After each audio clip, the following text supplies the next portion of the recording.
Hey everyone, Millenniumforce here.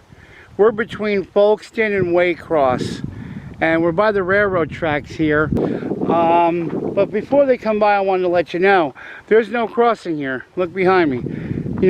But look what they're going to do. They're going to put brand new railroad crossings here that never been here before.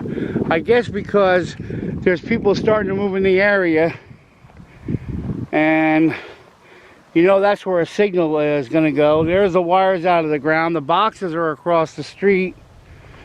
See, the wires are all coming out of the ground, and over here we got another one. You got a cable coming out of the ground, and there's the base of where the railroad crossing is going to be. So with those boxes there, probably the next time we come here, maybe in a couple more months, there'll be a railroad crossing here. So we're going to have to check that out.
This has been a Millenniumforce presentation. Come back and see me sometime.